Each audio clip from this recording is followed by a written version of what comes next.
Já. Góðan dag og velkomin á þessa netráðstefnu aukið samstarf safna á Vesturlandi. Það nú alltaf þannig að þegar það bein útsending þá geta hlutinni klikkað og ég biðst velvirðingar á því hvað eru komin sein í loftið, en það alltaf sagt það ekki að fall farar heill og þetta verður bara þeim mun skemmtilegra hjá okkur í dag.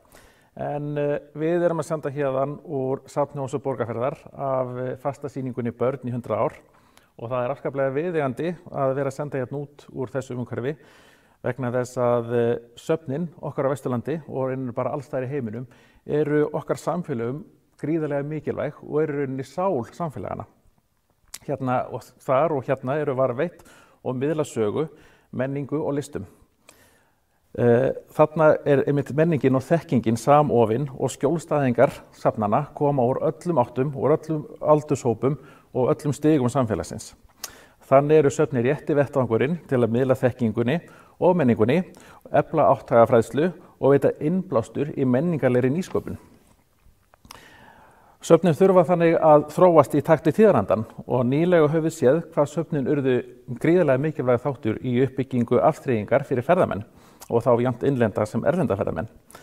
Þannig stuðla þau beint að verðmætasköpun í hagkerfinu okkar og sem undirstrika aftur mikilvægi þeirra. Og núna þegar við erum að upplifa eins sögulega tíma eins og í heimsfaraldrinum, þá afskaplega mikilvægt að hafa mjög mikilvægt að hafa söfnin til þess að varðveita samtímasöguna og munina sem að skapast í þessum aðstæðum. Og það þá einmitt eitthvað fyrir komandi kynslóðir og til þess að rannsaka og einmitt sérstaklega athyglisvert fyrir sagnfræðinga framtíðina til að rannsaka lærum. Og þá það sýningar listamannana. Það eiga að vera augrandi og það eiga að vera þannig að það fá fólk til þess að hugsa og þannig verða þær listamönnum og þeim sem að vinna í skapandi greinum afskaplega dýrmætur innblástur. Og þannig má segja það að söfnin eru afskaplega mikilvægur hluti í vél okkar samfélags.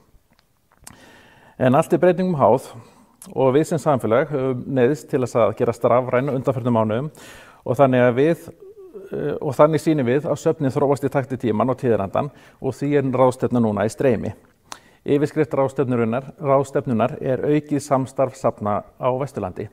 Og í byggðaáætlun ríkisstjórnarinnar sem merkt aðgerð C14 einmitt talað þetta að auka samstarf safna og að stofnuð verði eða mynduð ábyrgðasafn á landsbyggðinni. Mennta- og menningarmálaráðuneytið hefur gert samninga við 4 landshluta og landshlutasamtökin og Vesturland og SSV hluti af þessu samkomulagi. En við erum svo heppin hérna á Vesturlandi að verkefni var nú þegar komið af stað þegar að byggðastefnan komst til framkvæmda og hafði þá SSV, Samtök sveitarfélaga á Vesturlandi, falið ráðgjafafyrirtækinu Creatrix að annast úttekt á samstarfi safna á Vesturlandi. Og í rauninni þetta verkefni einn hluti af því stóra verkefni og Signý Óskarsdóttir hjá Creatrix mun fjalla úttekt sína hérna í kynningunni hérna strax á eftir. En það var líka búið að stíga undanfarin ár hafi verið stigin skref í því að söfnin vinni meira saman og til dæmis var forveri minn í starfi menningarfulltrúa, hún Elisabeth Haraldsdóttir, annaðist verkefnastjórn á því að hanna og búa til plaggött fyrir söfnin sem eru að gagnast mjög vel í kynningastarfi safnana. Í framhaldinu af ráðstefnunni og erindunum sem verða hérna eftir fer fram lokað málþing hver verða næstu skref í þessum málum. Á málþingið var boðin þáttaka forstöðumönnum og starfsfólki safna á Vesturlandi, nefndarfólk í menningarnefndum og starfsmenn menninga og markaðsmála sveitarfélaganna í landshlutanum. Þá boðið til umræðinnar fulltrúa frá einkareknum söfnum og sýningarhúsum allt Vesturland og munu gögnin af þessu fundi nýtast í stefnumótun eða hver svo sem næstu skref í verkefninu kunna verða. En svo ég fari stuttlega yfir dagskrána, þá eins og sagði áður, þá ríður Creatrix á vaðið og kynnir úttekt á samvinnu vestlenskra safna. Eftir það tekur til máls Þóra Björk Ólafsdóttir sem framkvæmdastjóri safnaráðs og útskýrir hugtækið ábyrgðasafn og lagalegt umhverfi safna á Íslandi í dag. Þar á eftir kemur Ragna Gestsdóttir sem frá Minjasafninu á Akureyri en hún ætlar að kynna fyrir okkur safnaklasann Eyjafirði sem þykist hafa tekist mjög vel upp og mjög gagnlegur hluti í samstarfi safna á Eyjafjarðarsvæðinu. En við erum kannski með svona alltaf norrlenskt þema hérna í dag vegna þess að Hlynur Hallsson, hann kemur eftir Rögnu en hann safnstjóri Listasafnsins á Akureyri og hann ætlar að fjalla Listasafnið sem núna nýopnað eftir að fara gegnum gagngerar endurbætur og það verður mjög athyglisvert að heyra hvað hann hefur að segja. Listasöfnin nefnilega afar mikilvæg í flóru safna á landsbyggðinni. En þessi viðburður skipulagður af SSVAF og í samstarfi Creatrix. Ég, Sigursteinn Sigurðsson, menningarfulltrúi hjá SSVAF og útsending í höndum Munin kvikmyndagerðar og það Heiðar Mar sem útsendingastjóri. En þá nú bara ekki eftir neina að bíða. Ég lýsi þessa ráðstöfnu setta og Signý Óskarsdóttir hjá Creatrix kynni nú úttekt á samvinnu safna á Vesturlandi. Komið sæl. Signý Óskarsdóttir heiti ég og ég tala við ykkur frá Djúpavogi. Nánar tiltekið úr Löngubúð sem hýsir safn Ríkards Jónssonar myndhöggvara. Þið sjáu hérna sömu verkunum hans hérna fyrir aftan mig. Það tilvalið að vera á þessum stað í dag. En hlutverk mitt að kynna fyrir ykkur niðurstöður úr viðhorfakönnun eða sem sagt viðtalskönnun við safnafólk á Vesturlandi. Þar sem við ræddum hugmyndir varðandi mögulega aukið samstarf safna á Vesturlandi. Könnunin var gerð 2019 og það verður gaman að sjá hér í dag hvernig þessar hugmyndir verða svo teknar lengra á málþinginu á eftir hádegi fyrir þau ykkar sem munu vera þar. En ég held að ég muni bara vinda mér í kynninguna og vonast til þess að sjá flest ykkar svo á málþinginu eftir hádegið. Verkefnið sem ég ætla að kynna fyrir ykkur sem sagt viðtalskönnunin heitir Aukið samstarf safna á Vesturlandi og var gerð 2019 eins og ég sagði áðan. En verkefnið fólst í því að taka viðtöl við forstöðumenn safna á Vesturlandi. En einnig voru tekin viðtöl við safnverði og safnafólk og starfsfólk safnafyrirgefari. Nú viðtalsramminn var nokkuð opinn en við lögðum upp með að biðja forstöðumenn að lýsa starfsemi sinnar einingar svona í stuttu máli, segja frá samstarfi við aðila í sveitarfélaginu og samstarfi við önnur söfn og menningarstofnanir á Vesturlandi. Og einnig voru þátttakendur beðnir að lýsa þeim tækifærum sem þeir sáu til að efla samstarfssafna og menningarstofnana á Vesturlandi. Og einnig var rætt hvað þyrfti til svo að þessar hugmyndir fengju brautargengi og mögulegar hindranir. En það var ekki gerð tilraun til þess að greina fýsileikann á því samstarfi sem viðmælendur leggja til. Og eins og ég sagði áðan þá þetta einungis viðhorfskönnun að ræða og hugmyndir þeirra sem starfa í söfnunum eru dregnar hérna fram og þær voru svo greindar út frá gögnunum í ákveðin þemu.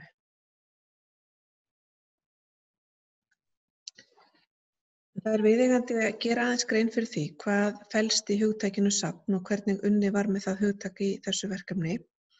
Og í annarri grein samþykkta Íslandsdeildar ICOM, International Council of Museum, þá safn skilgreint sem varanleg stofnun, opin almenningi, sem ekki rekin í hagnaðarskyni heldur í þágu þjóðfélags og framþróunar og hefur það hlutverk að safna efnislegum heimildum sem snerta manninn og umhverfi hans, standa vörð þær, rannsaka þær, miðla upplýsingum þær og hafa þær til sýnis, svo að þær megi nýtast til rannsókna, fræðslu og skemmtunar.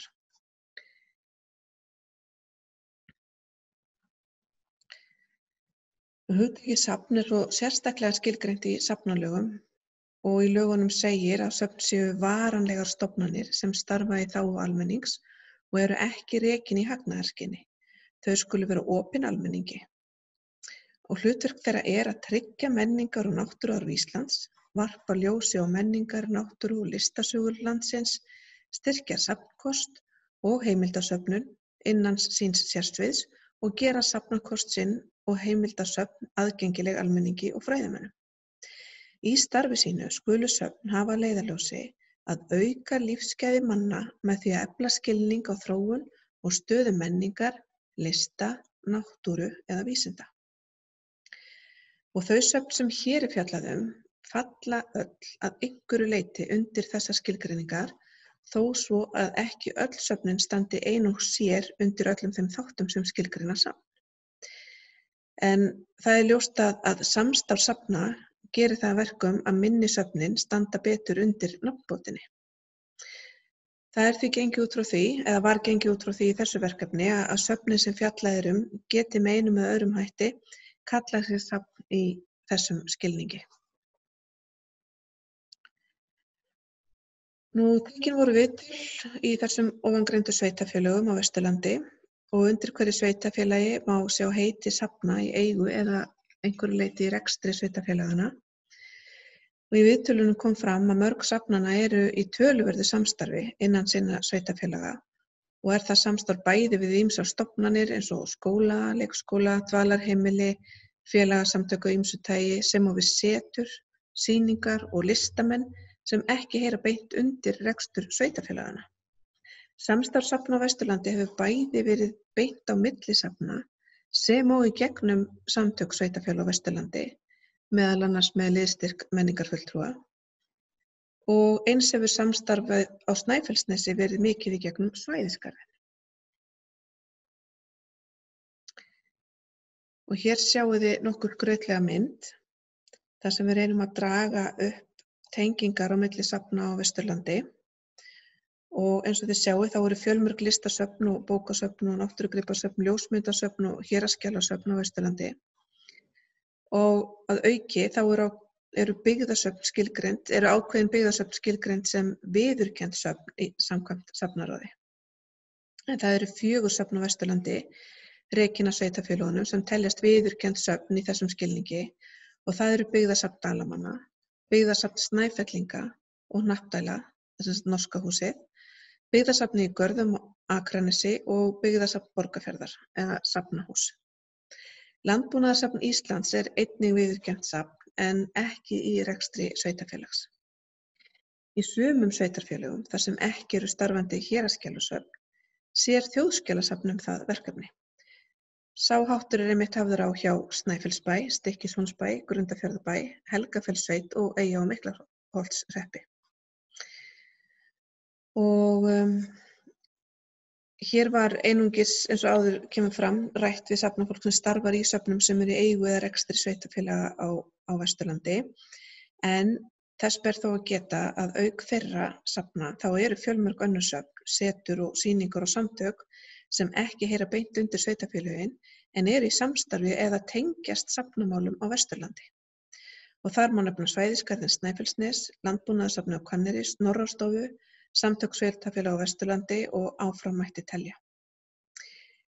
Á myndinni sem við sjáum hér gerð tilraun til þess að teikna upp það samstarf sem endurspeglast í rekstrarformi safnanna. Og ef þið finnið Stykkishólmsbæ þarna á myndinni þá það ágætis dæmi hvernig tengingarnar eru. En Stykkishólmsbær rekur norska húsið sem kemur að umsjón vatnasafns og eldfjallasafnsins en hýsir líka byggðasafn þar sem sveitarfélögin Stykkishólmsbær, Helgafellssveit, Grundarfjarðarbær, Snæfellsbær og Eyja- og Miklaholtshreppur mynda samlag reksturinn. Þannig að þið sjáið að tengingarnar eru mjög sterkar og liggja víða.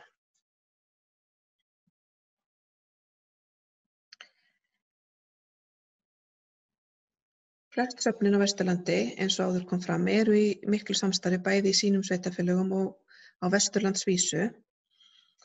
Og við skulum skoða hérna þær hugmyndir sem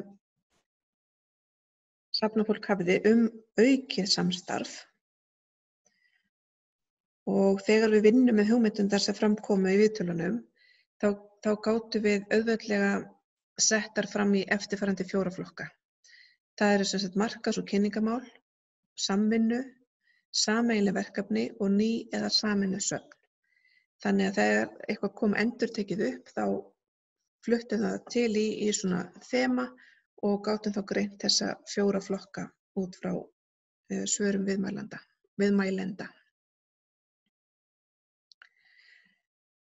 Nú við skulum byrja á því að skoða markaðs- og kynningarmálin. Þegar rætt var samstarfsmöguleika safna á Vesturlandi þá nefndu margir einmitt markaðs- og kynningarmál sem tækifæri og talað var að hægt væri að útbúa sameiginlegt markaðsefni og auglýsingar fyrir söfnin og það var líka nefnt að hægt væri að gera sameiginlegan safnabækling sem lægi frammi á öllum stöðum.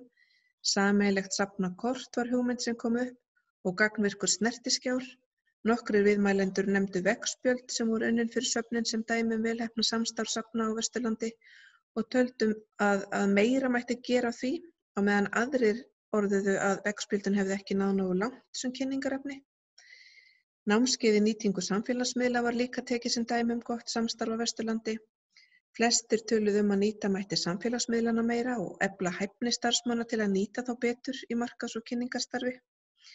Og í því samhengi var rætt að söfnin gætu miðlað og deilt efni og viðburðum hvert fyrir annað.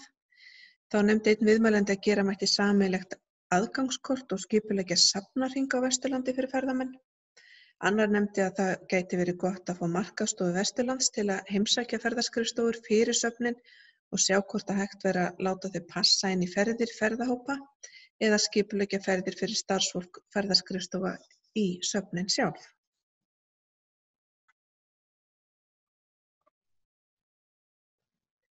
Ef við lítum aðeins á samvinnuna, þá var ýmiss konar samvinna rædd í tengslum við aukið samstarf safna og viðmælendum var tíðrætt þörfina fyrir að efla tengsl og samtal starfsmanna safna á Vesturlandi. Margir töluðu að það gæti verið mikill ávinningur í því að hittast og bera saman bækur og þá var sérstaklega minnst á að gott væri að hafa sameiginlega fræðslufundi, miðla upplýsingum styrki og sækja saman styrki og horfa þá jafnvel til sameiginlegs menningararfs á svæðinu. Þá var nefnt að aukin samvinna og samstarfi söfn, setur og sýningar sem ekki eru með stöðu viðurkenndra safna en starfa í landshlutanum væru af hinu góða. Sameiginleg innkaup safna á tækjum og hugbúnaði sem nýttist til dæmis ljósmyndasöfnum var líka ein af hugmyndunum sem kom upp. Í tengslum við hugmyndina aukna samvinnu var minnst á möguleikann á að vera með fésbókarsíðu og hvort menningarfulltrúi Vesturlands gæti mögulega haldið utan hana. Eins kom tillaga að stofna samtök safna og sýninga á Vesturlandi. Safnaklassinn í Eyjafirði var nefndur sem dæmi til fyrirmyndar í samvinnu safna. Þá nefndu viðmælendur að samvinna í tengslum við nýsköpun var líka áhugaverð og einn nefndi að það væri draumur ef hægt væri að setja upp nýsköpunarsetur sem tengdist skapandi greinum.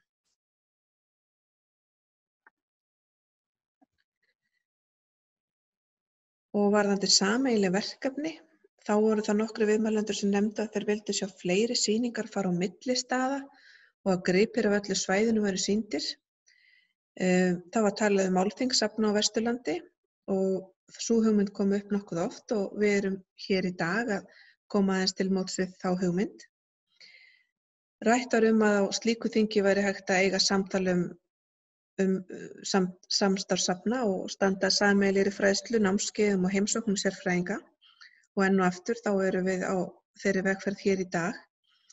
Einn aðili taldi að ef slíkt þing ætti að vera gagnlegt þá þyrfti sveitarstjórnarfólk og fulltrúar í menningarnefndum að hafa aðkomu að einhverju leyti og tækifærið einmitt í dag. Það var rætt sameiginleg miðlunar- og rannsóknarverkefni að það væri hægt að skipuleggja þau saman og þá kom líka fram hugmynd hvort að hægt var að fara í samstarf í gæðastarfi og eins var það nefnt að nauðsynlegt væri að beita sér markvisst í viðræðum við ríkið fjármögnun safna. Og viðmælendur töldu að vel væri hægt að sameinast tæki og hugbúnað fyrir söfnin, sérstaklega fyrir héraðsskjalasöfn og ljósmyndasöfn, fara í samstarfsverkefni í tengslum við varðveislu rafrænna skjala og eftirlit. Og þá nefndi einn viðmælandi hugmynd að starfsfólk safna gæti átt vinnuskipti, að það starfaði tímabundið í öðrum söfnum og fengi þannig reynslu og þekkingu sem nýttist í heimasafninu. Og svo var einnig hugmynd stofnun félags söfn og sýningar á Vesturlandi. Þannig að þá erum við komin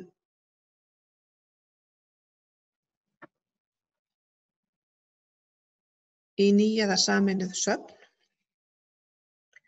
og hér var verið að tala að möguleikann á að vera með sameiginlegt héraðsskjalasafn sem hluta af lausn vegna aukinna krafna slík söfn með tilkomu nýrra reglugerðar og aukna áherslu á rafræna varðveislu. Og varðveislusetur var líka nefnt sem væri þó í sérhæfðu húsnæði þar sem væru viðurkenndar geymslur fyrir skjalasöfn, listasöfn og ásamt safnkosti byggða og minjasafna. Bent var á að vara eintaka safnið á Reykholti þyrfti nýtt húsnæði sem gæfi möguleika á samstarfi. Og það kom líka fram að það væri ekki endilega þörf fyrir sameiginlegt varðveislusafn, heldur þyrfti frekar meira pláss á stöðunum sjálfum inni í sveitarfélögunum, en viðmælandinn taldi samt hugmyndina ekki vitlausa. Og einnig kom fram að það væri mögulega ekki ráðlegt að fara í sameiginlegt héraðsskjalasafn eða varðveislusetur þar sem söfn þurfi að vera nálægt íbúum, að íbúar væru á móti því að safnkostur færi úr héraði. Þannig að þið sjáið að undir þessum lið eða í þessu þema, þar sem var verið að ræða annaðhvort ný eða sameinuð söfn, að þá voru mjög skiptar skoðanir. En það eru þá þessar tvær hugmyndir sem voru sérstaklega nefndar. Það var sameiginlegt héraðsskjalasafn fyrir allt Austurland og svo varðveislusetur.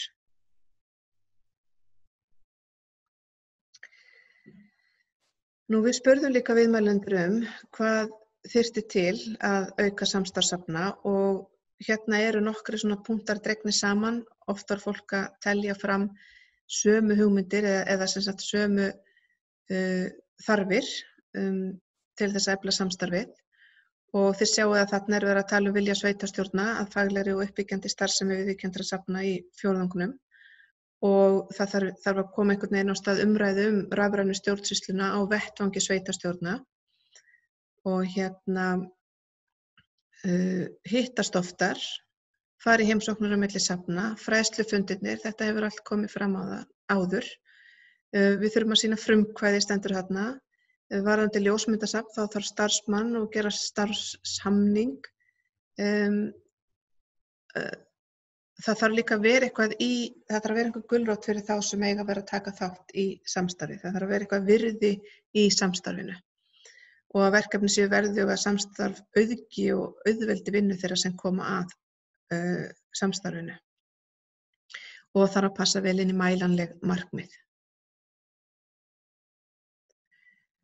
Helstu hindranir, þetta er svolítið tekið beint upp úr samtölunum. Þá er talað skort á fjármagni og mannauði og það er svolítið tíðrætt. Og það var líka talað að það væri mikilvægt að sjálfstæði hverrar stofnunar haldist og það þarf að koma til að metnaði eiganda safna, að efla gæði safna en ekki draga úr kostnaði vegna reksturs.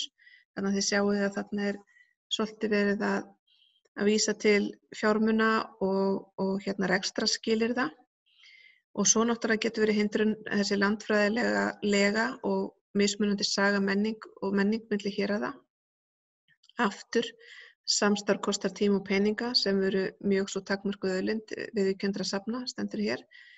Skortur á vinnuafli á söfnum og meira en nægileg verkefni fyrir sem þarf að sinna. Og það getur verið erfitt að sameinast markmið og tilgang í auknu samstarfi. Helsta hindrun gæti líka verið lágur menntunarstuðull, fáir sem mennta sig í bókasafns- og upplýsingafræði, einfaldar starfslýsingar, einungis gert ráð fyrir störfum sem krefjast stúdentsprófs og ekki hægt að gera þá kröfurnar. Engar hindranir ef vilji er til og svo ólíkur veruleiki safnanna. Þannig að þetta var svona mennt sem hugsanlegar hindranir í auknu samstarfi. Þá er þessu erindi mínu lokið og ég vonast til þess að hitta flest ykkar á málþinginu á eftir og þakka fyrir mig í bili. Já, við þökkum Signý fyrir þessi orð og það var virkilega athyglisvert að heyra hvað það eru margar góðar hugmyndir sem að koma frá safnafólkinu sjálfu, fólkinu sem á gólfinu svona sem menn segja og það greinilegt að þarna greinlega mjög frjór og skapandi hugur sem þarna að baki. En ég ætla nú tækifærið og minna á að þeir sem að taka þátt í málþinginu ættu núna að vera búin að fá hlekk í tölvupósti til þess að fara þar inn.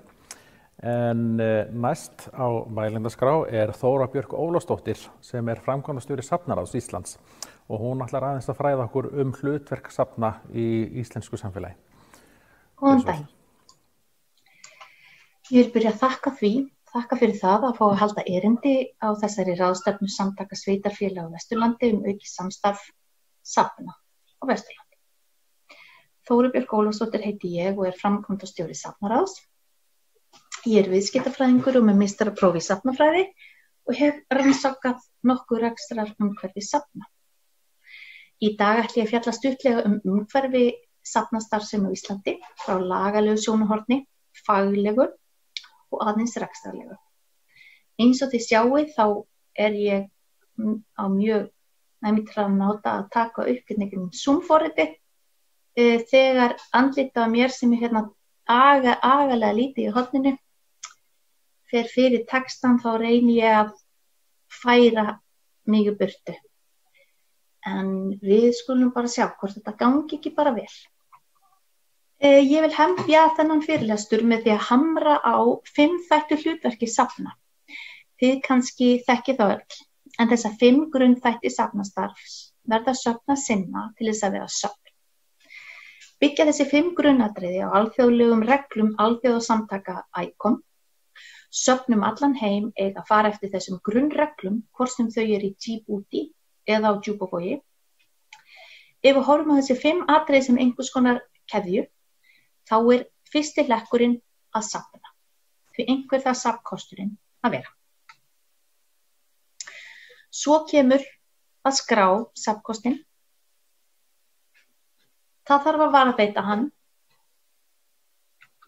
rannsaka hann og að lokum að miðla. Eins og glöggt á þessari yfirferð 5 grunnþættina það þessi þáttur sem mesta kastljósið á, miðlunin. En það bara toppurinn á ísjakanum eins og þið öll örugglega vitið og skýrir þá að einhver leyti rekstrarkostnað safnanna. Starfsemi safna gilda safnalög sem tóku gildi 1. janúar 2013 og gott fyrir þá aðila sem starfa innan safnagerðans að kynna sér innihald þeirra laga vel. Þar má greina áherslu stjórnsýslu og stjórnvalda í safnastarfi á landinu. Í safnalögum segir að söfn með fastan rekstur og rekin til að þjóna íslensku samfélagi. Þau opin almenningi og safna, varðveita, rannsaka og miðla því sem til vitnis mannin, sögu hans og menningu, náttúru og umhverfi í nafni samfélagsins og til framgangs þess. Þau skulu hafa leiðarljósi að efla skilning á þróun og stöðu menningar, lista, náttúru eða vísinda.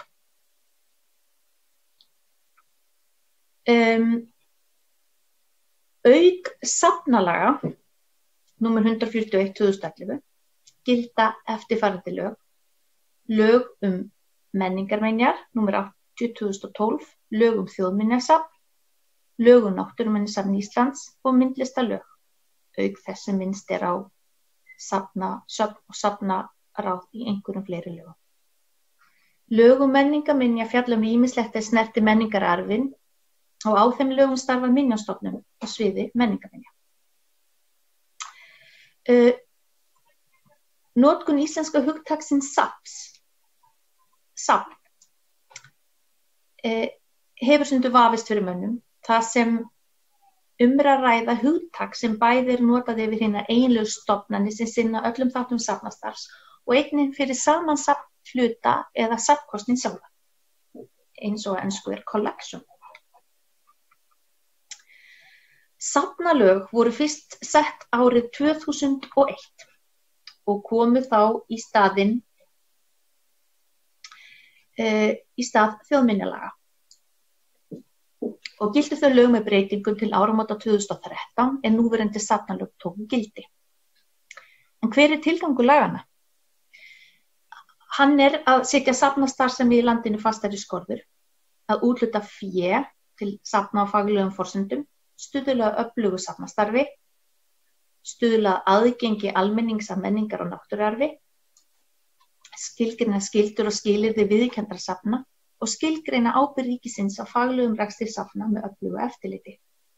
Það telst sjálfsagt og eðlilegt að ríkið hafi umsjón, eftirlit og vald með ákveðnum þáttum í okkar samfélagi Það getur til dæmis verið vegna almannahagsmuna eða vegna þess að starfsemin verður ekki rekin nema með aðkomu ríkisins. Hér á glærum má sjá grunnskilgreiningu á söfnum í safnalögum. Notkun safnaheitisins, það að segja safn, þó frjáls og gerir það verkum að ýmis konar rekstur sem ekki telst til safnastarfsemi samkvæmt lögum notar safn sem hluta af nafni sínu. Til þess að greina á milli þeirra sem nota safnahugtaki frjálslega og hinna sem nota það faglega var í safnalögum tekin upp formleg viðurkenning safna. Nú eru með reglugerðum skýr skilyrði fyrir því að hljóta viðurkenningu sem safn. Það má hins vegar hafa í huga að starfsemi ekkert endilega best borgið við það að sækja sér til viðurkenningu, því skyldurnar sem fylgja viðurkenningunni kunna í sumum tilfellum vera of íþyngjandi. Í safnalögum minnst á aðra safnastarfsemi. Aðra en viðurkennd söfn. Þar eru nefnd safnvísar, setur og sýningar. Að skilgreina hvað fellur í hvaða flokk ekki einfalt. Sjálfsagt eru í hátt í annað 100 einingar sem falla í þennan flokk: Melrakkasetur, Njálusetur, Landnámssetur, Þórbergssetur, Huldusteinn, Steinasafn Petru, Draugasetrið, Wales of Iceland og svo mætti lengi telja. Margs konar metnaðarfull setur og sýningar blómstra á landinu, en þau henta ekki alltaf að vera viðurkennd safn. En þó hef ég alltaf hvatt til þess að rekstraraðila þessara safnvísa setur og sýninga horfi til þeirra skilmála sem settir eru fyrir viðurkennd söfn, enda getur það auki fagmennsku í faginu sem slíku. Viðurkennd söfn verða að vera varanlega stofnanir. Það safn sem ráðherra hefur veitt viðurkenningu og fenginni til lögsafnaráðs. Það getur verið með tiltekið starfssvið eða starfssvæði og það á að tilgreina það í stofnskjali þess. Hlutverk safnaráðs að fjalla um viðurkenningu safna og safnaráð hefur sendir tillögu til ráðherra, en ráðherra í raun og veru viðurkennir söfnin formlega.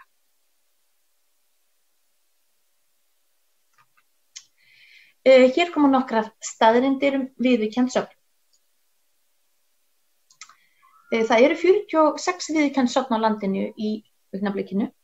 Það eru 11 listasöfn, 27 menningarminjasöfn, 5 náttúruminjasöfn og 11 söfn sem eru með blandaða starfsemi.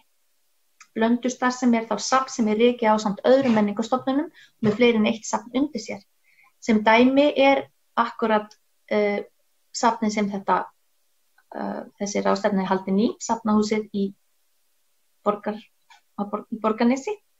Það dæmi blandaða starfsemi.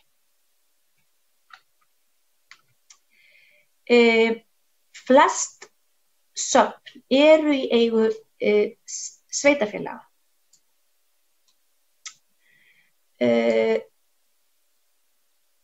En það eru 29 þeirra. Eitt viðurkennt safn ríkisstofnun, það Gljúfrasteinn, og 16 söfn eru sjálfseignarstofnanir. Og innan þessara 46 viðurkenndra safna eru tæplega 10 milljónir gripa, eða 9.814.467 safngripir. Það verður að minnast á fyrst að vera að tala með rekstrarformi hér að það marktækur munur á rekstraröryggi þessara forma. Oft búa sjálfseignarstofnanir við erfitt rekstrarumhverfi og þurfa miklu leyti að reiða sig eingöngu á sjálfsaflafé.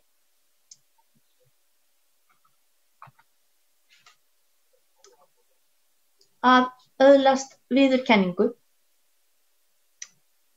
Þessi skilyrði eru sett til að tryggja að söfn séu varanlega stofnanir með skýran starfsgrundvöll.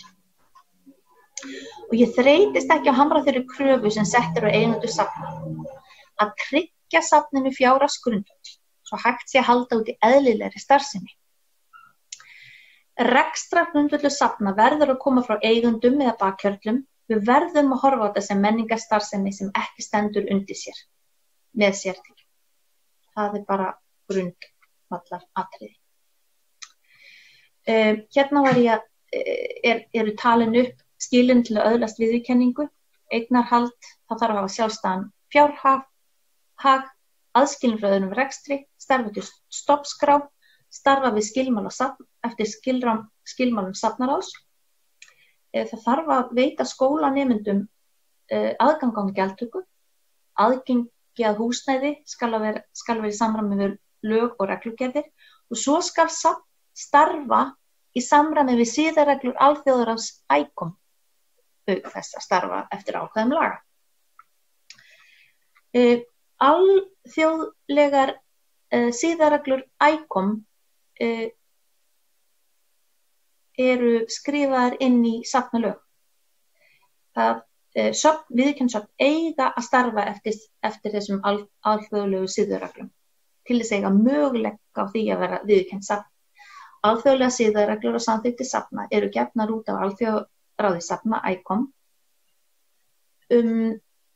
og í raun og veru eru þessi grunnþættir safnastarfs sem ég taldi upp í byrjun byggðar á þessari skilgreiningu ICOM á hvað safn og á alþjóðlegu siðareglum. Og ég hvet ykkur til þess að kynna ykkur það vel ef að þið starfið innan þessa gera.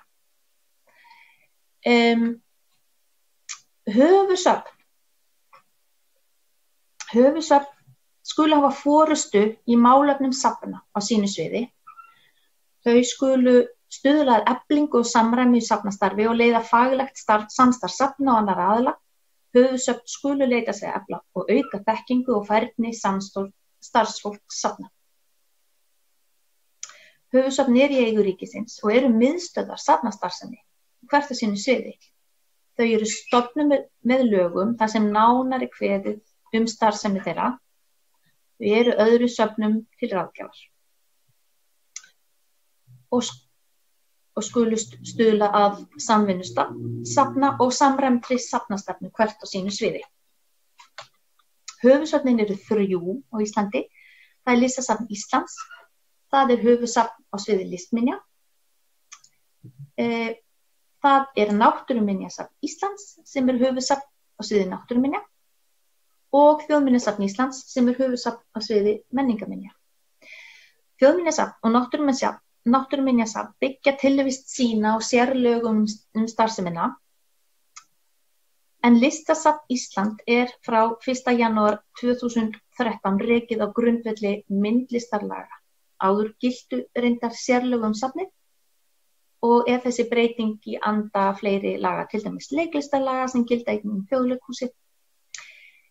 Skyldur höfuðsafna eru margar. Í safnalögum meðal annars nefnt að þau skulu koma ráðgjöf varðandi ráðstöfun eða förgun safngripa viðurkenndra safna og eiga að taka á móti stefnumörkun viðurkenndra safna. Ábyrgðarsöfn. Það hefur verið ansi mikið rætt það líka. Ábyrgðarsafn viðurkennd safn sem falið að bera ábyrgð á ákveðum þáttum safnastarfs á tilteknu sviði eða landsvæði. Höfuðsafn gerir tillögu að ábyrgðarsafni en ráðherra felur safninu formulega að vera ábyrgðarsafn. Eins og hér kemur fram þá það í raun og veru verkahring höfuðsafns að skilgreina þörfina á ábyrgðarsafni, það að segja hvaða þætti safnastarfs myndu styrkjast með ábyrgðarsafni. Sem dæmi gæti verið eitthvað ákveðið svið, svo sem ábyrgðarsafn á sviði sjóminja eða ábyrgðarsafn á einhverju landsvæði. Hlutverk ábyrgðarsafns getur verið viðamikið og það safn sem yrði valið sem ábyrgðarsafn yrði að vera traust í rekstri, þá bæði rekstrargrunlega og í mannauði og byggja starf sitt á öflugum faglegum grunni. Í lögum kemur einnig fram að forstöðumaður ábyrgðarsafns skal vera í fullu starfi og hafa háskólamenntun og staðgóða þekkingu á sviði safnsins. Safnið þarf að auki hafa einn starfsmann í viðbót sem starfar eingöngu á ábyrgðarsviði safnsins.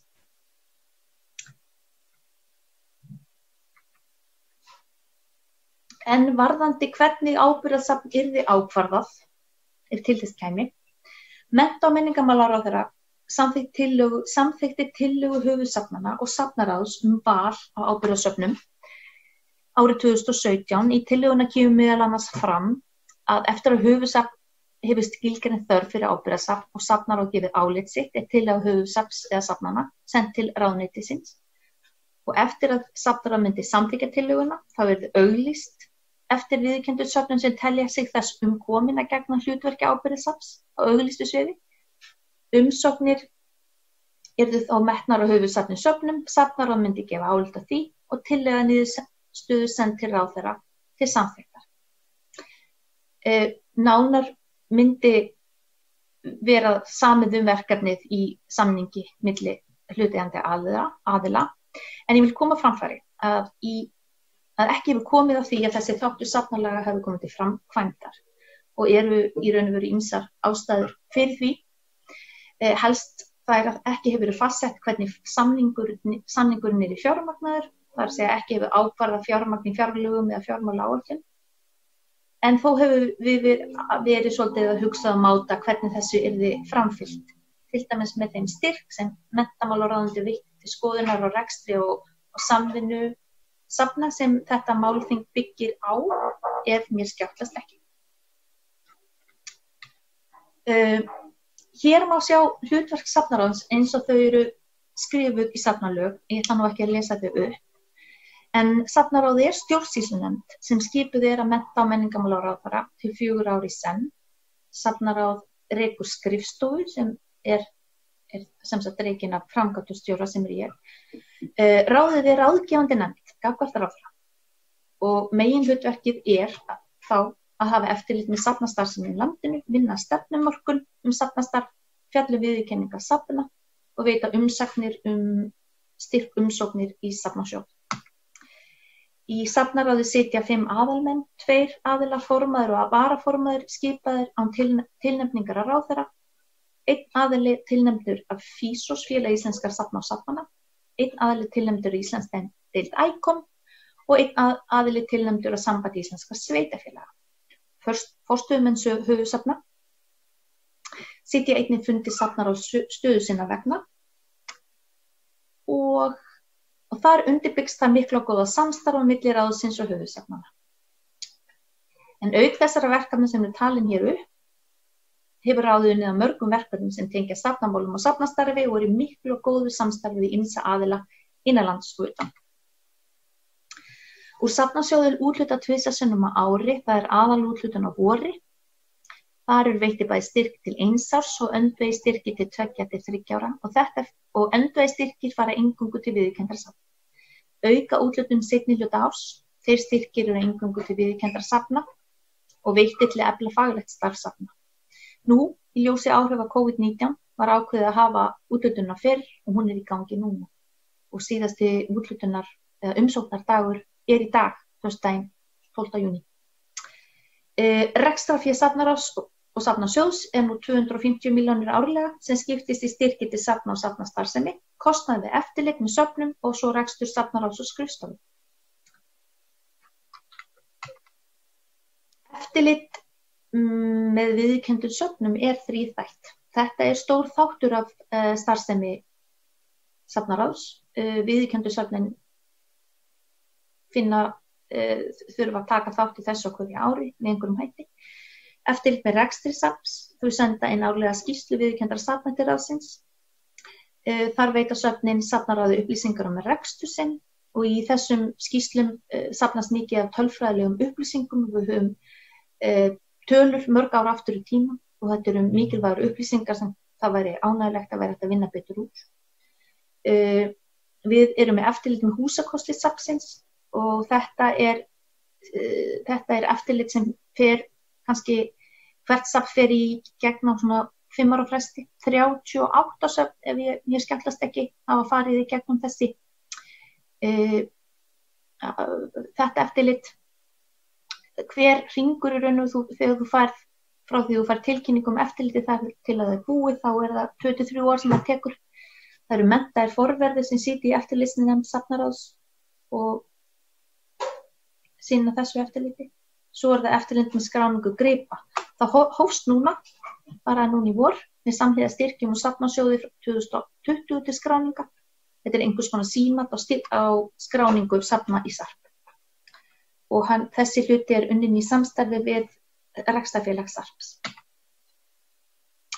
Eftir þessa stuttu skýringar á starfsemi viðurkenndra safna augljóst að rekstrarkostnaður þeirra fer að miklu leyti í það sem við safnafólk köllum faglegt starf.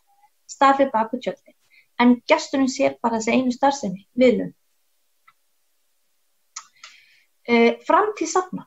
Ég vil byrja að hamra hinu augljósa. Söfn, ekki fremur en annar menningarrekstur verða rekin með aðkomu ríkisvaldsins, hvort sem það sveitarfélag eða ríkið. Söfn og menning samfélagsþjónusta sem auðgar mannlífið og staðarandann, fræðir og í bestu tilfellum eykur skilning og brýtur niður múra milli fólks og samfélaga. Það náttúrulega gleðir efni að síðustu áramót kom hækkun í safnasjóði til frambúðar sem hefur eflt safnastarf mikið og mun gera á næstu árum. Við sjáum þá þróun hjá söfnum í eigu sveitarfélaga að farið að reka söfn ásamt annarri menningarstarfsemi undir einum hatti. Það aukið samstarf milli sviða og svæða og miklu möguleikar felast í því og ég held að það sé samstarf sem mun blómstra og komið til að vera. Í gögnum safnaráðs sést svo líka augljós munur á rekstrarumhverfi sjálfseignarstofnana annars vegar og safna í eigu sveitarfélaga og eigu ríkisins hins vegar og í COVID-19 var þetta svolítið augljóst. Glögglega sást viðkvæm staða margra, sértekjur krafa há hjá söfnum, eigu sveitarfélaga og ríkis, það áhætta þáttur. Eins og ég talaði viðkvæmu stöðu sjálfseignarstofnana sem reiða sig að sjálfsafla fé nánast eingöngu. Höfum kannski sett á mikla vonir að tekjur frá ferðamönnum. Það þarf að endurskoða þetta. Sjálfsafla fé safna, það að segja aðgangseyrir og slíkt, í raun og veru bara nýta til að sinna auknum verkefnum sem því fylgja og kannski öðrum svona bætandi verkefnum, en ekki til þess að reka grunnstarfsemi safnsins. Ég minni á að eigandi safns á að tryggja fjárhagsgrundvöll fyrir eðlilega starfsemi þess og það kemur fram í safninu. Þegar ég spyr fólk í kringum mig framtíð safna sem ekki í safnageiranum, þá oft viðkvæmið opna upp söfnin, færa þau til fólksins, safnið inn í hverfin, meira stafrænt. Í raun og veru alltaf verið að tala aðgengismál. Í COVID-19 höfum við aðeins fengið nasa sjón af þeim möguleikum sem hægt að gera. Það var krafist þess að söfnin myndi loka. En í því í öllu þessu neikvæða sem COVID-19 hefur fætt okkar, þá gerðist líka eitthvað frábært. Þróun sem hefði kannski átt að taka mörg ár, gerðist á nokkrum mánuðum. Söfnin voru mjög responsive, ef ég má sletta, og hugmyndari hvernig var að hafa starfsemi sín í gangi í samtali við gesti, þau læra stafræna tækni og samfélagsmiðla og í raun má segja að það sé þessi þróun sýni það að það kannski allt hægt. Það að nálgast gestinu mjög fjölbreyttum hætti.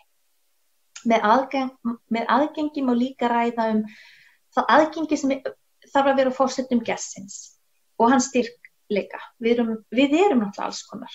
Við erum á ólíkum aldri, með ólíkan bakgrunn, reynslu og þroska. Söfn hafa við verið mjög opin fyrir að nálgast ólíka gestahópa og að styrkjast og eflast í því. Þau eru oft á tíðum öflug málpípa samfélagsins og réttlætisins. Hlutað aðgengi eru líka höfundaréttarmál, en með opnun höfundaréttar hægt að miðla safnkostinum. Það þarf nú alltaf að athuga að það sé gert á réttandu forsendum gagnvart höfundaréttar hafa, en viðurkennd söfn og ríkissöfn hér á landi hafa gert samning við Miðstöð nýtingu þess safnkosts sem í höfundarétti og í þeim samningi getur menntakerfi nýtt sér safnkostin til fræðslu kostnað. Ég hvet ykkur til að athuga það vel, þið sem eru frá söfnum. En við sjáum samt það að framtíðin felur þessu öflugra samstarf. Það byggir allt á því. Það alltaf verið að tala samstarf og við viljum ekki vera í sílóum. Við sjáum þetta þverfaglega að starfa þvert á stofnanir, þvert á bara tegundir safna, þvert á bara alla geira. Það mun efla söfnin í framtíðina vegna þess að innan safnana til þessi eldmóður sem bara græðir allt. Og ég get í raun og veru ekki lokið þessum fyrirlestri að minnast á nýju safnaskilgreiningu ICOM sem við verið að vinna. En á skilgreiningu eins og ég talaði byggja hugmyndir okkar hvað safn sé. Nú eru uppi hugmyndir að opna og teygja þá skilgreiningu, ég held að sé til bóta, flesti telja að sé til bóta og áhugavert að fylgjast með hver niðurstaðan verður á alþjóðagrundvelli. Lokaorðin mín eru þau að í fyrirrúmi í rekstri safni ætti alltaf að vera metnaður og sanngildi sem leiðarljós ásamt auðvitað samstarfinu. Ég þakka ykkur kærlega fyrir að hlusta og hafið það gott í dag.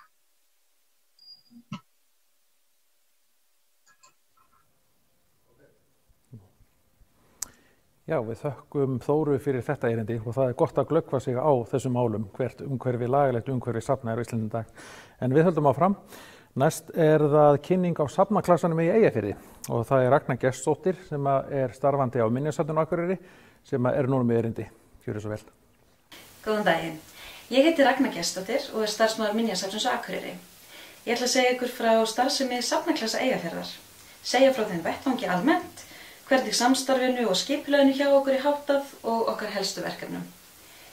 Minjasafnið hluti af safnaklassa Eyjafjarðar og lengst af hefur safnið átt þar fulltrúa í stjórn og eða verkefnastjórnum. Ég var fulltrúi Minjasafnsins í stjórnum á árunum 2013 til 2016 og seinna hef ég svo tekið þátt í ýmsum verkefnum á vegum klassans. Safnaklassi Eyjafjarðar eru öll söfn í sveitarfélögum við Eyjafjörð. Fjallabyggð, Dalvíkurbyggð, Hörgársveit, Akureyrarkaupstað, Eyjafjarðarsveit, Svalbarðshrepp og Grýtubakkarhrepp. Hugmyndin með þessu samstarfi að sameina krafta allra safna og sýninga á svæðinu, bæði kynningamálum sem og að veita hvort öðru faglegan stuðning.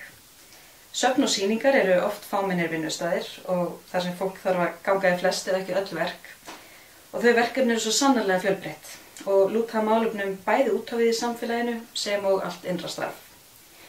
Kynningamál og markaðssetning eru þannig bara einn angi af starfseminni sem safnaklassin hefur að einhver leyti tekið þátt í með það að markmiða að efla ímynd safna á svæðinu með því að minna okkur öll í einu. En við hjálpumst líka að í innra starfinu. Það hefur ekki síður reynst gefandi að geta lært á hvort öðru þegar kemur að skráningu, sýningum og meðhöndlun safngripa. Við erum öll að takast á við þessi verkefni í mismiklu mæli.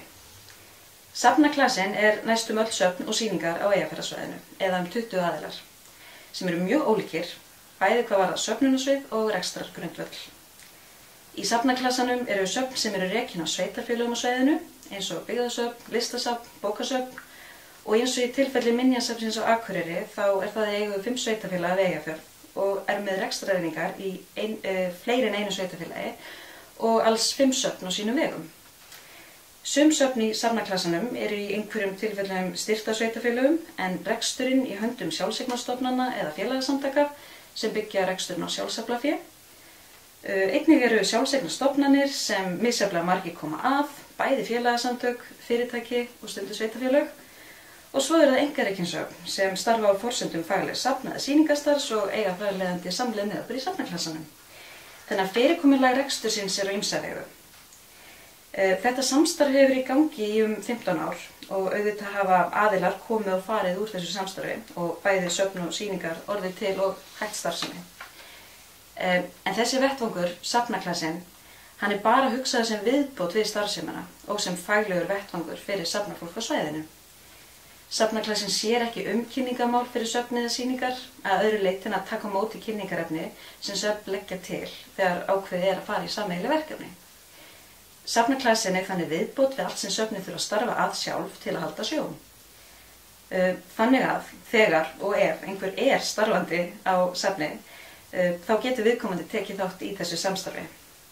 Að starfa svona saman getur í ákveðnum verkefnum gefið mun meira vægi. En það ekki heldur alltaf sem söfn sjá sér fært að taka þátt í samstarfinu og getur það bara ráðist á breytilegum ástæðum og aðstæðum hverju sinni, opnunartíma, starfshlutfalli og mannafla. En aðalega til að geta verið með, þá þarf safn eða sýning að vera með fulltrúa í samstarfinu, einhvern sem talar fyrir hönd safnsins og getur tekið þátt.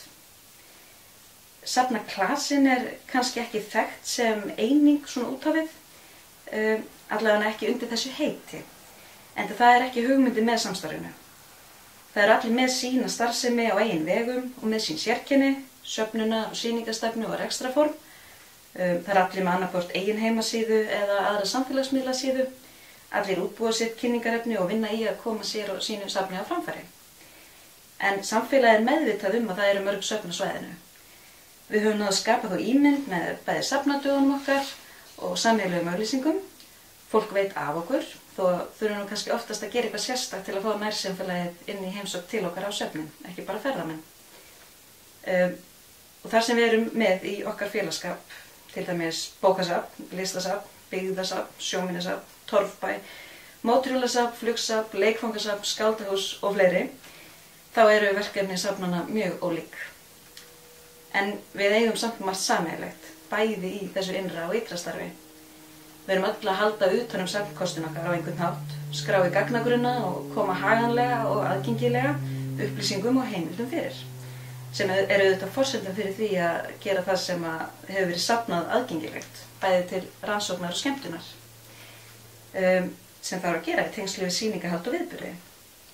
Og það auðvitað það sem við erum öll líka að gera. Við erum að gera sýningar, við erum að halda viðburði, við erum að skemmta og fræða og taka á móti gestum. Og ég ætla að segja ykkur stuttlega frá helstu verkefnum sem við höfum staðið að í gegnum árin. Þau sem hafa styrkt okkur og við teljum að sé mikilvægt að við vinnum í saman sem heild. Eða við teljum allan að við fáum eitthvað aukalega út úr þessu samstarfi. Og þetta eru þá sem sagt okkar sameiginlegi bæklingur sem við höfum gert í samvinnu við álíka félagsskap hjá nágrönnum okkar í Þingeyjarsýslu.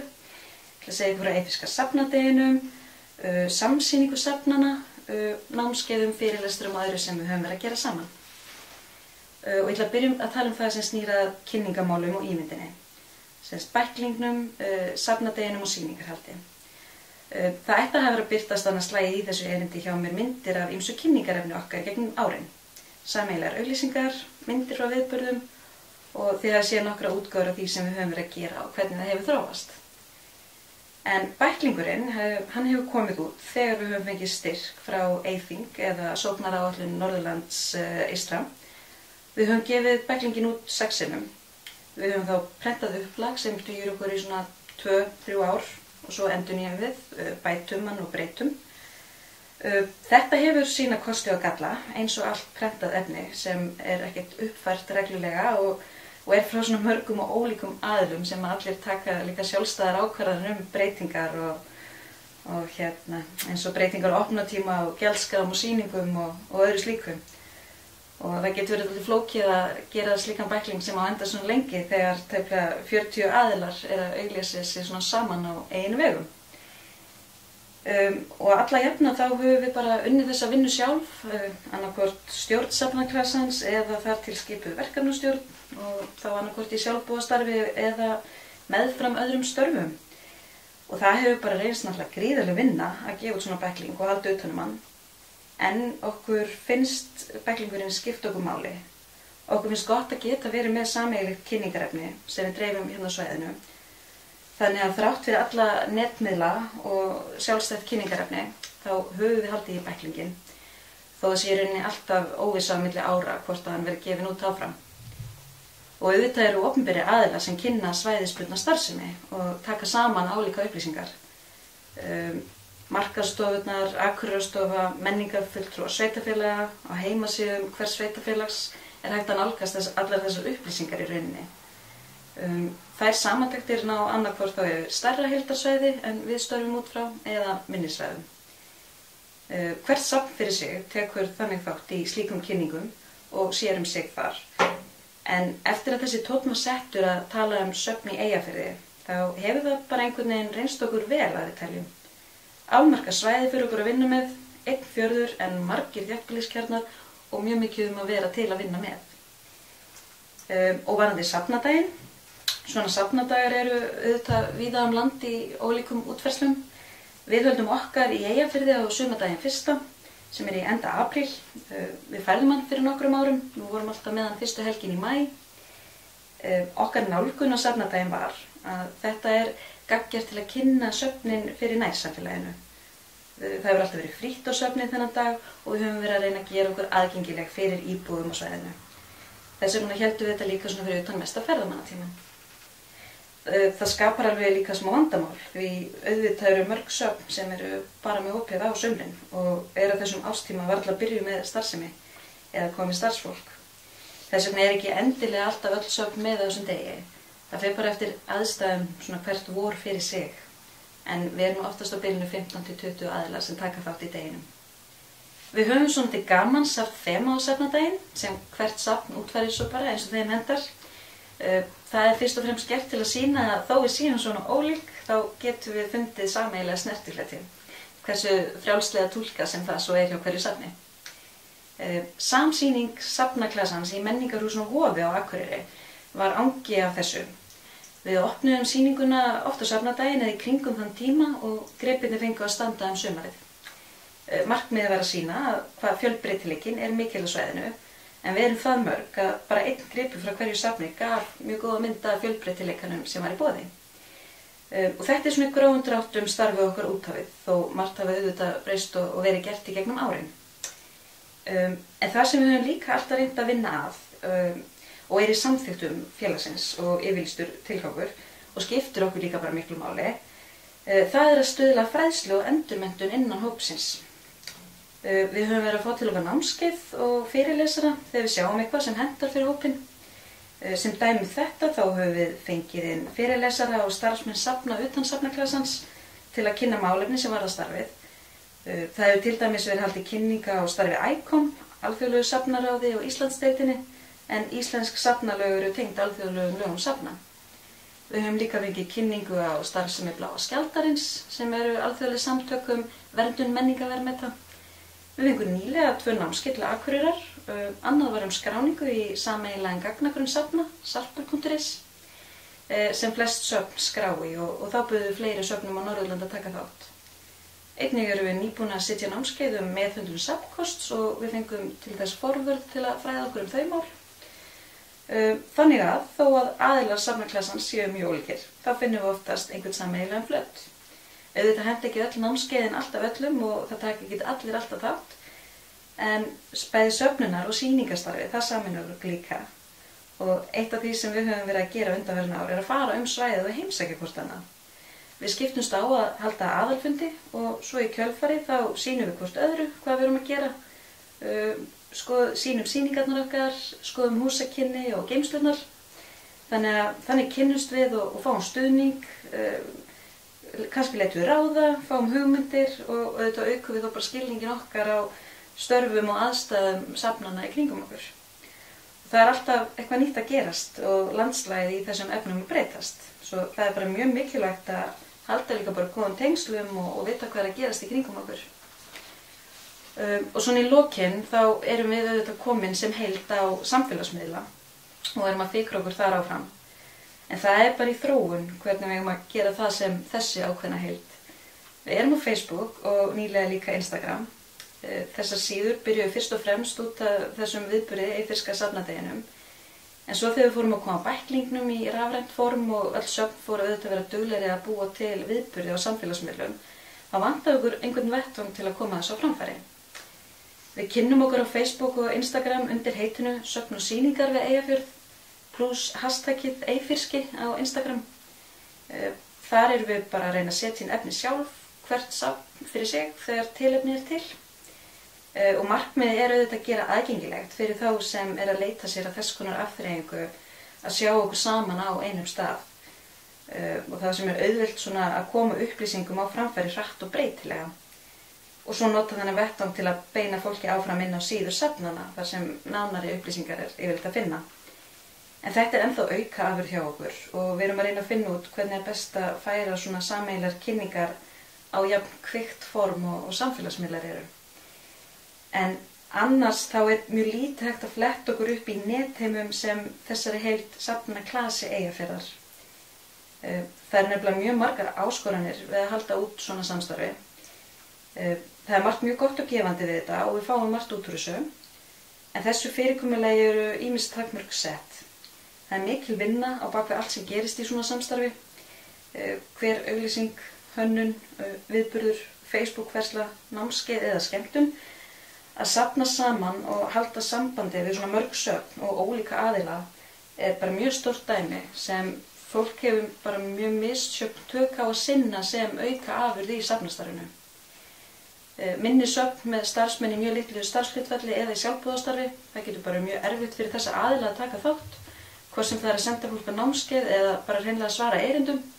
Aðstæður eru mjög breytilegar hjá þeim, stærri söfn þau á svo líka bara meiri umsvig, þannig að hlutfallslega þá eru ólíkir aðilar í safnaklassanum oft bara í mjög svipaðri stöðu við að reyna að halda sjó hver á sínum stað og hver með sín verkefni.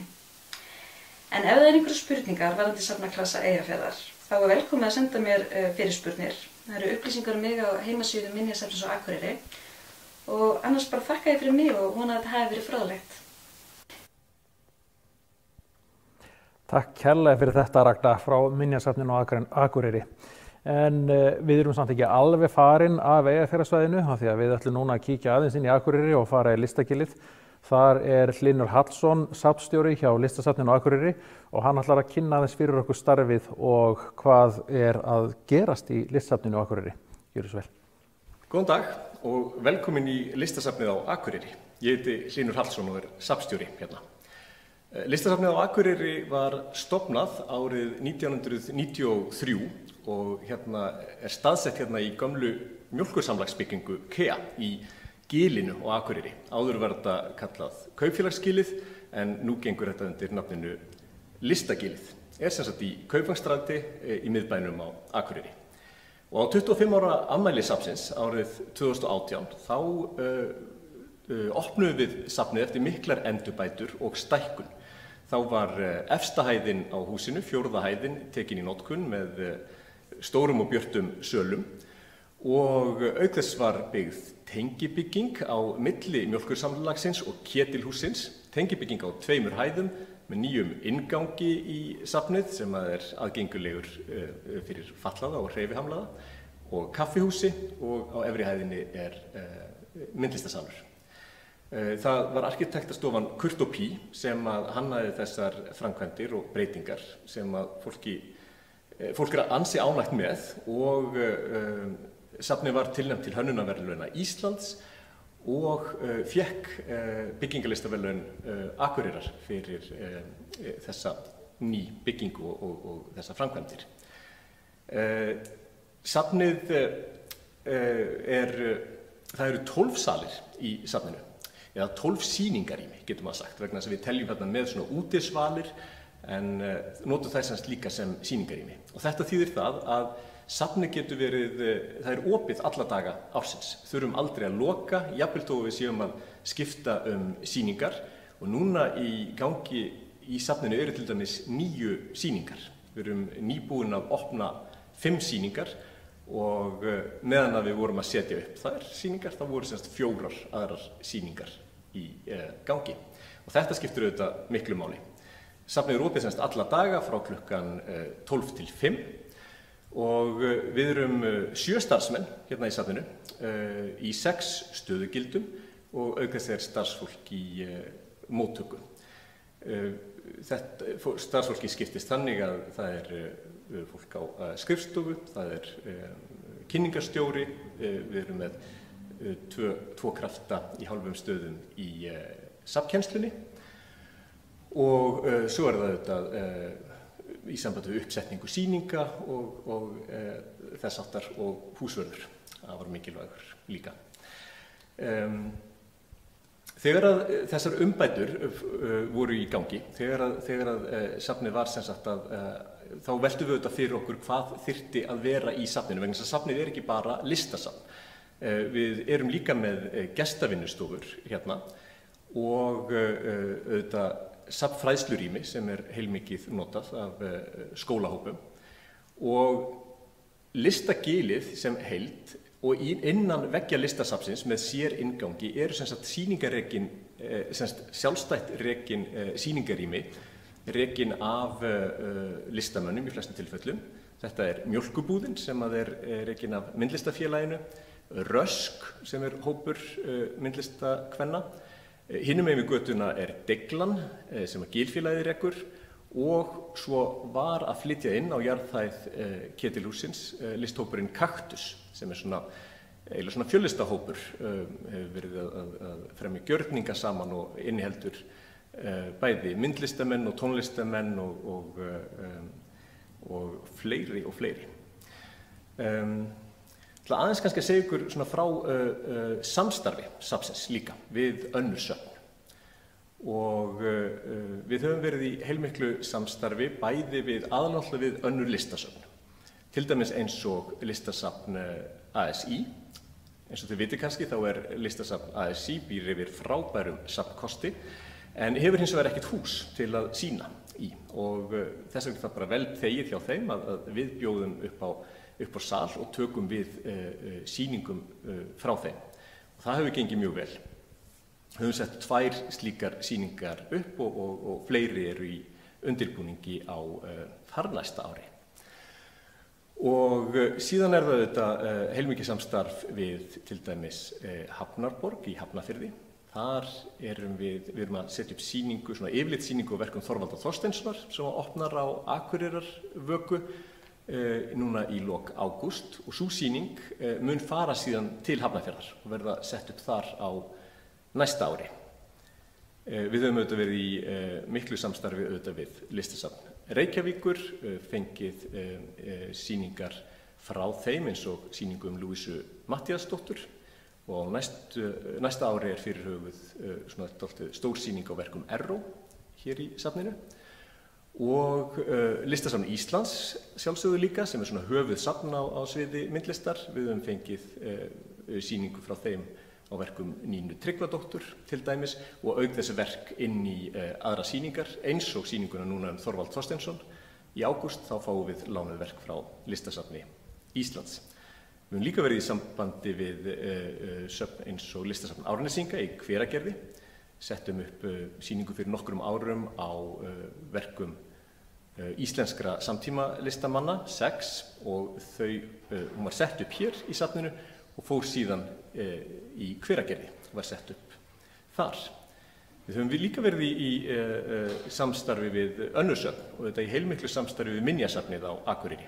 Ein sýningin okkar hér í safninu, sýning sem stendur alveg í 3 ár, einmitt svona sýning sem segir frá sögu safnsins, segir frá sem sagt úr hverju við komum, að þetta hér var svona iðnaðarsvæði þar sem KEA og sambandið var með heilmikla starfsemi.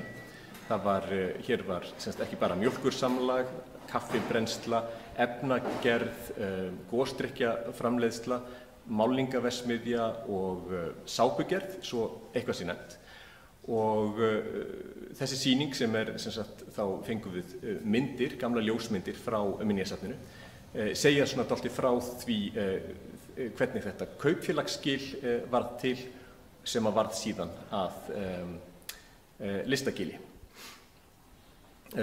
Og hérna í Listagilinu núna, það ekki bara listasafn og þessi sýningarými, sjálfstæðureknu sýningarými, heldur myndlistaskólinn hérna líka til húsa. Það eru vinnustofur listamanna og íbúðir listamanna og auðvitað nokkur veitingahús. Allt sem gerir þetta að svona dálítið skemmtilegu og lifandi samfélagi og það auðvitað frábært að það sé staðsett í miðbæ Akureyrar. En nú ætlum við að færa okkur aðeins og ég ætla að segja ykkur frá safnfræðslunni okkar. Hér eru komin í sal 7 í Listasafninu á Akureyri og hérna stendur yfir sýning á verkum Hrafnhildar Arnardóttur sem að kalla sig líka Shoplifter. Og þessi sýning stendur alveg í heilt ár og hún í rými sem tengt safnkennslu-rýmin okkar. Og eins og ég sagði áðan þá tökum við á móti mörgum hópum sem koma hingað og þetta eru leikskólabörn, allt frá 3 ára aldri, grunnskólabörn og framhaldsskólakrakkar og líka nemendur háskólanna, bæði háskólans hér á Akureyri og Háskóla Íslands og Listaháskólans. Síðan komu þetta nemendur myndlistaskólans líka í heimsókn til okkar. Og nemendurnir, það fyrir auðvitað eftir aldri, þeir koma hingað og fá yfirleitt leiðsögn einstaka sýningar eða allt safnið og svo þetta mjög vinsælt að setjast niður eða leggjast á gólfið og teikna. Og við erum líka með svona einhver verkefni fyrir eldri nemenduna, en það fer auðvitað bara mikið eftir kennurum, hversu mikil tími til stefnu og svo framvegis. En þetta allavega starf sem við höfum lagt mikla áherslu á og finnst fræðsluhlutverk Listasafnsins skipta miklu máli. Og þessi sýning Hrafnhildar, hún auðvitað mjög litrík og það sem börnum finnst frábært, það að það má koma við verkin. Heitir Faðmar og má sem sagt svona faðma þetta aðeins að sér. Og sýningarnar hér, og það auðvitað kosturinn sko við að vera með svona mörg rými, 12 sýningarrými, að við getum stillt sýningarnar af að það eru mjög mismunandi langar. Algengur sýningartími hjá okkur eru 3 mánuðir, 2 til 3 mánuðir hver sýning. En sumarsýningarnar eru í 6 mánuði og sýningarnar í þessu rými eru alveg í heilt ár. Það eru opnaðar á Akureyrarvöku og eru þá fram í miðjan ágúst árið eftir. Og það sama gildir útisýninguna út á Svölum. Og síðan eru við líka með sýningar sem eru ennþá lengur. Ég myndist áðan á sýningunum sem við settum upp í samvinnu við Minjasafnið hérna á Akureyri, svona söguna, hvað var áður í Listagilinu. Hún alveg í tæp 3 ár, sú sýning, og sýningin sem við stóðum í áðan, Úrval, sem sýning á verkum í úr safneign Listasafnsins, hún stendur í 2 ár. Henni verður skipt út núna í desember og þá fáum við sýningu frá Listasafni Háskóla Íslands. Og það eitt annað safn sem við höfum verið í samvinnu við. Við gleymdi reyndar að minnast á áðan að við höfum líka sett upp sýningu í samvinnu við Minjasafnið Hvoll á Dalvík. Það var sýning sem var blandað saman gömlum sýningamunum úr Minjasafninu þar og síðan nýjum verkum lifandi myndlistamanna. En hér erum við sem sagt stödd í þessu sýningarými þar sem svona sérstaklega á að höfða til barna, og næsta sýning sem opnar í ágúst á þessu ári verður á verkum Lilju Erlu Adamsdóttur. Og hún líka að vinna með svona mjúk verk sem jafnvel, við ættum að tala um það við hana, hvort að það megi koma við þig. En nú ætlum við að færa okkur upp á efri hæðina og ég ætla að segja ykkur aðeins frá sýningunum þar. Nú erum við komin á efstu hæðina í Listasafninu, þar sem við erum núna með 3 einkasýningar í gangi og við erum hér stödd í sýningu Heimis Björgúlfssonar. Og við erum oft spurð svona hlutverk eða tilgang Listasafnsins og við segjum yfirleitt alltaf að Listasafnið sé fyrst og fremst fyrir eigendurna og það eru auðvitað Akureyringar vegna þess að Akureyrarbær á og rekur Listasafnið. En það eru auðvitað líka fyrir ferðamenn og þá sem að koma í heimsókn. Og ef að Akureyringar eru ánægðir með safnið sitt og koma hingað, þá spyrst það auðvitað út og þeir bjóða gestum sínum að koma hingað. Og þannig hefur það verið síðustu ár að ferðamenn eru 70–80% af gestum yfir sumartíman og stór hluti erlendir ferðamenn. En yfir vetrartíman snýst þetta við. Þá það heimafólk sem það bil 70% af gestunum. Þetta hefur verið að breytast aðeins á síðustu árum með svona aukinni vetrarferðaþjónustu. Þá hefur þeim verið að fjölga erlendum ferðamönnum sem að koma í safnið. Og við vitum auðvitað ekki hvernig það verður næsta vetur en vonum auðvitað að ferðamenn fari að streyma aftur til landsins. Og margir eru auðvitað með það bara sem markmið að koma hingað en sumir bara að velta fyrir sér hvað skemmtilegt að gera á Akureyri og þá Listasafn eitt af því. Og við þekkjum það sjálf kannski þegar við erum einhvers staðar í heimsóknum erlendis og maður að veltaði fyrir sér hvað maður ætlar að gera, að þá eru söfn og oft listasöfn, svona eitt staður sem maður vill mjög gjarnan heimsækja. Menntunarhlutverk Listasafnsins eru auðvitað líka mikilvægt. Það að taka á móti skólahópum á öllum aldri, það mikilvægt hlutverk safnsins. En síðan þetta líka þetta safnara hlutverk safnsins. Það að skrá söguna, að safna myndlist og að miðla myndlist, segja frá því sem að hefur verið gert og auðvitað líka því sem að gerast í dag. Við erum með mjög margar samtímalistasýningar, þar sem að annaðhvort samsýningar eða einstaka listamenn, þar sem að við erum að sýna hvað að gerast akkurat núna. En við höfum líka lagt áherslu á að sýna verk gömlu meistaranna og höfum kannski gefið konum sérstaka athygli þar vegna þess að þær hafa verið aðeins undir í sögunni. Og við sjáum það líka bara í safneign listasafnsins að það eru miklu fleiri verk eftir karla heldur en konur, en það að breytast og að verða miklu meira jafnrétti og jafnræði á því sviði. En hér uppi á efstu hæðinni eru sem sagt 3 nýjar sýningar núna. Það Heimir Björgulsson sem býr og starfar í Los Angeles, Brynja Baldursdóttir sem með mjög fallega sýningu og massífa, hún býr og starfar á Siglufirði, og svo það hún Jóna Hlíf Halldórsdóttir sem býr og starfar í Reykjavík með mjög, getum við sagt, sýningu sem full af húmor. Og 4. sýningin reyndar hér uppi á 4. hæðinni sýning Eiríks Arnars Magnússonar. Hún út á svölum og það verk sem heitir Turnar og stendur alveg í heilt ár. Þannig að ég segi bara, verið velkomin til Akureyrar og verið velkomin í listasafnið á Akureyri. Við reynum að taka vel á móti ykkur. Já, við þökkum Hlíni Hallssyni kærlega fyrir erindið og óskum honum á Akureyringum innilega til hamingju með stórglæsilegt listasafn. En Hlynur, hann var síðastur en ekki sístur í erindaröðinni hjá okkur í dag og þar með fyrri hluta þessar ráðstöfnu lokið og streyminu verður senn hætt héðan og safnahúsi Borgarfjarðar. En eftir það tekur við lokað málþing sem fyrir hagsmunaaðila safna á Vesturlandi og þeir gestir sem hafa fengið boð og hafa skráð sig, þeir eiga að vera búin að fá tölvupóst með hlekk til að komast inn á fundina sem opnast mjög fljótlega eftir útsetningu lýkur.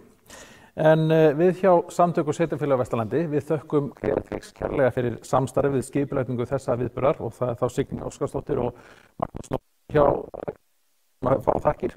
Við þökkum innilega Muninn og þá Heiðari Mar sérstaklega fyrir að annast útsetningarstjórn frá safnahúsinu.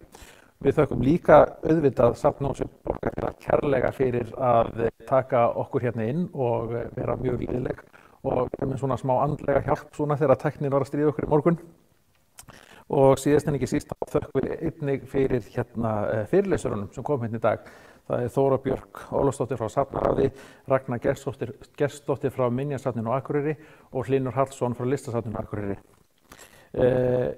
Ég bendi á að upptökurnar verða aðgengilegar á öllum miðlum SSVAF, það Facebook, YouTube og heimasíðan okkar og þakka þá innilega þeim sem hlýddu og verið sæl.